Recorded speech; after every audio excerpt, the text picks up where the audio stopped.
So this video is to help you with a couple of your journaling questions because it might be a little confusing. And when you see your journaling questions, you're going to see a couple that say, like, one of them is when in reference to your desires, like what bad thing happens if you get what you want?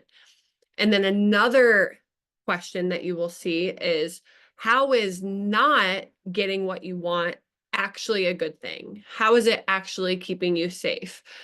How is it a positive? So you might be like, well, I don't think any bad things will happen because like I want what I want. Or you might think, well, if I don't get what I want, it's not a good thing. Ah, contraire. It is. So your subconscious will prevent you from getting what you want or what you think you want because it fears that something will happen when you get it.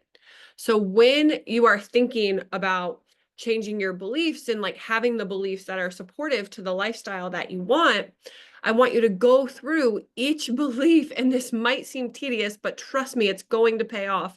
So go through each belief, or if you have so many beliefs, pick like 3 to 5 that feel the most important, that feel the biggest, that feel like they're kind of covering what is relevant to you most, and go and do this for each of them. And just ask, like, if I were to have what I want, if I were able to like, so for an example, if a belief would be like, I I'm in a loving relationship, and with someone who supports me dearly and blah, blah, blah, blah, blah. Or I have massive success. I make like 20K months and blah, blah, blah.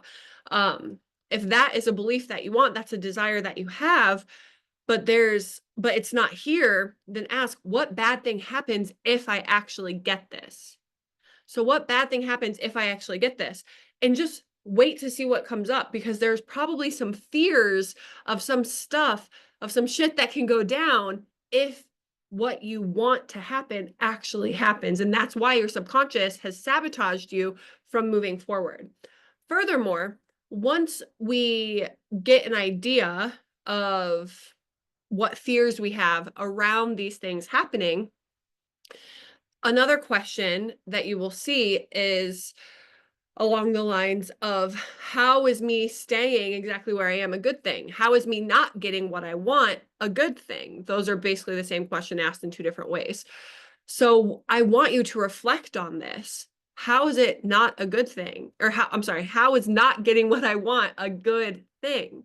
So if you don't get what you want, you basically stay where you are. How is this actually a good thing? What part of you believes that this is a good thing? This is just a different way of saying what bad thing happens if you do get what you want, right? It's We're asking different questions to the subconscious to probe your subconscious to think of things differently. So we're kind of tricking the subconscious here to hear different questions. So maybe different answers come up because there is a part of you that thinks that staying exactly where you are is perfect for you, is the best thing possible for you, is the safest for you. And that is why you haven't allowed yourself to move forward, right? And to have what you want. Or that's why when it seems like you're about to get what you want, shit happens, shit hits the fan, stuff happens, and we end up kind of sabotaging ourselves, right? So how is it actually a good thing if you were to stay here? And we want to see this as, we want to stop being in an argument with our reality, okay? Because if we're constantly in an argument with our current reality, we can never change it.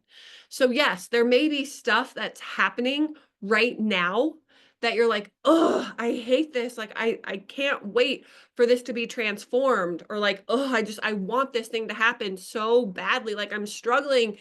Can't something out there see I'm struggling and just help me? We might see that, we might genuinely feel that way, but if we move forward feeling that way, we actually push what we want away. And this is because we're in this energy of neediness, right? And we're taking action from an energy of hating our reality. So whenever we take action from a certain energetic space, which we're going to talk about a lot in week 3, whenever we take action from this space, we're sending out that signal, and we are quite literally attracting back similar experiences that match that energetic frequency. Okay, because we are magnetic, we are electromagnetic beings. So we have to come to peace with the situation that is not serving us, or that like we don't want anymore. Okay. And we do that by asking, what good thing am I actually getting from this? How am I benefiting by staying here? Right. And so we have to kind of shift our perspective.